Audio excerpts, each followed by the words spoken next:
Welcome to our episode of Defense Briefing, where we rev up the engine on today's hot topics, from geopolitical maneuvers to the thrill of college sports rivalries, and even a peek into legislative efforts to curb tree tracing in Tennessee. Buckle up because we're about to take you on a ride through the latest news that's fueling conversations around the globe and in our backyards. First up, former U.S. President Donald Trump has thrown a curveball in the ongoing war in Gaza, suggesting Israel is losing the PR war and urging a swift end to the conflict. Meanwhile, sports fans are gearing up for an intensified rivalry between the University of Texas Longhorns and the University of Oklahoma Sooners, promising more nail-biting moments in college sports. And over in the Middle East, tensions are flaring as Israel braces for Iran's response to a deadly strike in Damascus, while the U.S. Capitol riot aftermath continues to echo in the halls of justice, and Myanmar faces a dire humanitarian crisis. But wait, there's more. Israel's military is on high alert, ramping up defenses against potential threats from Iran, while Denmark deals with an unexpected twist, a malfunctioning missile launcher that's caused a major shipping lane to close. And back on the home front, Tennessee is taking a hard stance against street racing, with new legislation aimed at putting the brakes on this dangerous pastime. So, whether you're into the strategic plays on the global stage, the adrenaline rush of sports rivalries, or the efforts to keep our streets safe, we've got the stories that matter. Stay tuned for the detailed scoop on these developments and more. Please keep watching for more in-depth coverage. In a recent turn of events, Donald Trump, the former U.S. president, has voiced his concerns regarding Israel's strategy in the ongoing war in Gaza. According to the Washington Post, Trump believes Israel is losing the PR war and has urged Prime Minister Benjamin Netanyahu to expedite the process to get it over with and return to normalcy. This commentary marks a notable shift in Trump's stance, as he was a staunch supporter of Israel during his presidency. However, his relationship with Netanyahu has cooled since he left office, and he's also taken a critical view of how President Joe Biden is managing the conflict. Trump's remarks underscore the complexity of the situation in Gaza and the growing concern over Israel's approach to resolving the conflict. Meanwhile, in the realm of college sports, the rivalry between the University of Texas Longhorns and the University of Oklahoma Sooners is heating up. As reported by Yahoo US, 247Sports has ranked the River game as one of the top 5 most intense rivalries in college sports. This annual showdown, held at Cotton Bowl, is famous for the fervor and enthusiasm displayed by both team supporters. The stakes for this rivalry are expected to escalate when both universities join the Southeastern Conference in 2024, promising even more thrilling matchups in the future. On the international front, the NY Times provides an update on the Israel-Hamas war, 6 months after the conflict ignited on October. Despite the passage of time, there seems to be no end in sight, with ceasefire negotiations at a standstill. Israel's demands focus on limiting Hamas's ability to regroup during any temporary truce, while Hamas seeks conditions that would allow it to reorganize its forces. As a result, Gaza finds itself in a precarious position, with Israel contemplating an invasion of Rafah, Hamas's last significant stronghold.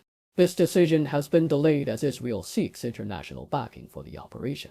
The war, although having slowed since the year's start, continues to inflict casualties and has pushed Gaza to the brink of famine. These stories, ranging from geopolitical conflicts to sports rivalries, highlight the diverse challenges and tensions present in today's world. From Trump's candid advice to Netanyahu, the anticipation of an intensified Texas-OU rivalry, to the grim reality of the Israel-Hamas war, each narrative offers a glimpse into the complexities and dynamics shaping current events. In a recent development that has heightened tensions in the Middle East, the Washington Post reports that Israel is bracing for Tehran's response after a deadly strike in Damascus. This significant military action, which resulted in the death of senior Iranian commanders, has put the Israeli military on high alert. The strike, executed in broad daylight, represents an escalation in Israel's ongoing conflict with Iranian-backed groups, a situation that has become increasingly volatile since the war in Gaza. Iran's leaders have issued threats of retaliation, drawing condemnation not only from Arab neighbors but also from the European Union. Despite the tense atmosphere, it is believed that Iran will seek to calibrate its response carefully to avoid being pulled into a full-scale war, while still supporting its network of proxy forces in the region. This strategic maneuvering is indicative of Iran's broader approach to avoiding direct confrontations with Israel and the United States, preferring instead to empower groups like Hezbollah in Lebanon and Houthi fighters in Yemen. Meanwhile, in the United States, the aftermath of the Capitol riots on January 16, 2020 continues to resonate. The Washington Post highlights a significant moment in the judiciary's response to the events of that day. Judge Roy C. Lamberth has issued a stern warning against the normalization of political violence, following his decision to sentence rioter Taylor James Jonatakis to over 7 years in prison. In an unprecedented move, Lamberth filed a statement and distributed it to individuals who had written letters in support of Jonatakis. The judge's message was clear. Society must reject the normalization of such violent acts against political opponents and governmental institutions to prevent a cycle of violence that could threaten the very fabric of democracy. This strong stance by a federal judge underscores the ongoing struggle to address and counter the narratives that have emerged around the Capitol riots. On the international front, the crisis in Myanmar continues to escalate, with the United Nations sounding the alarm over the worsening violence since the military takeover. As reported by the Associated Press, the military's ousting of the elected government in February has led to a brutal crackdown on non-violent protests, with the resistance movement showing remarkable resilience despite being outmatched in terms of armaments and manpower. The UN has highlighted the dire impact of the conflict on human rights and basic needs of millions, along with concerning spillover effects in the region.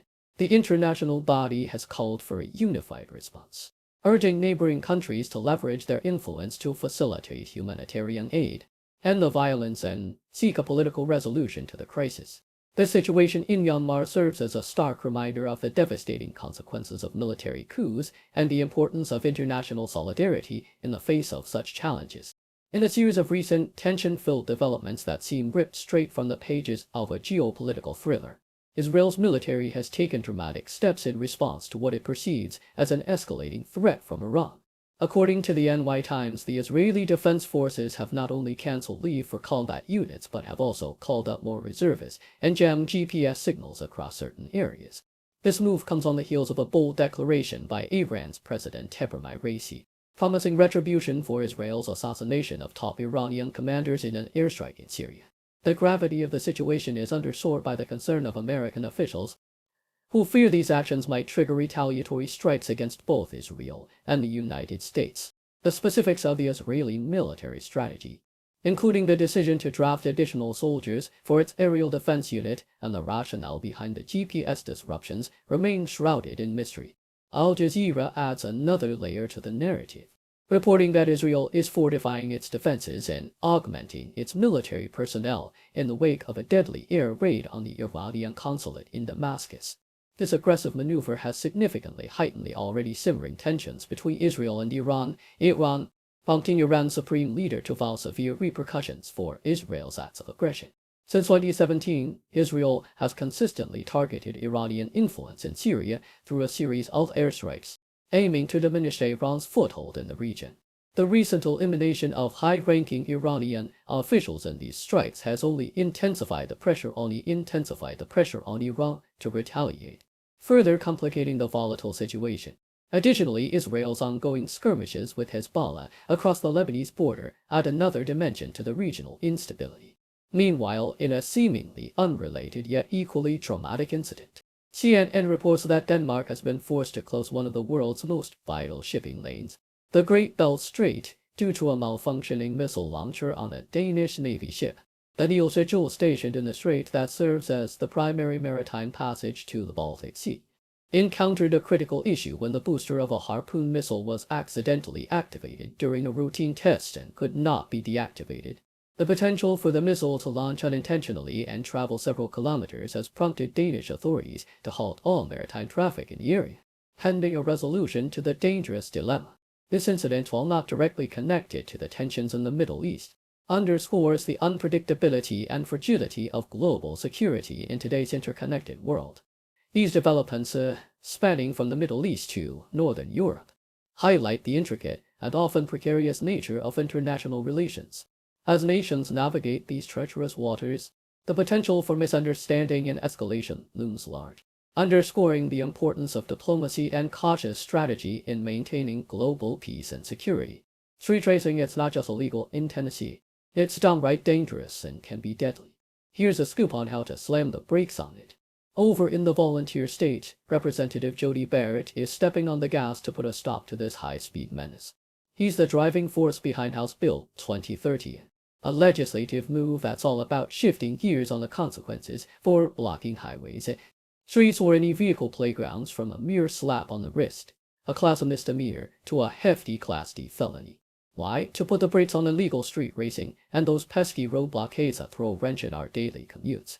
Barrett's not just spinning his wheels here, he's got a point. These high-octane hitchings aren't just a nuisance, they're dangerous. They tear up our streets and worst of all, well, they're putting innocent lives in the rear view. He's rallying his fellow lawmakers to get behind the bill, aiming to safeguard Tennessee's roads and ensure everyone gets from A to B without a detour through danger. So let's gear up, Tennessee, and support the push to make our streets safer. After all, the only race we should be winning is the one against recklessness on the road. Thank you for tuning in. The content above showcases the latest briefing reports and analytical synopses, thoughtfully curated by the 60O team. These insights stem from a wide array of reputable media outlets, think tanks and government sources, and specialized experts worldwide. We encourage you to explore these sources for a comprehensive perspective. Keep in mind that while the content may not always align with the official standpoint of 60O Brief, it's not meant to be taken as absolute directives for decision-making. Comprising seasoned media professionals, learned scholars, and accomplished scientists, the 60O team embodies a trailblazing, fully independent media entity. To customize 60O Brief to meet your professional needs, you'll have the option to subscribe to a diverse array of briefings on our website, 6.brief.com. Regardless of your location, you can conveniently receive 60O Brief via email,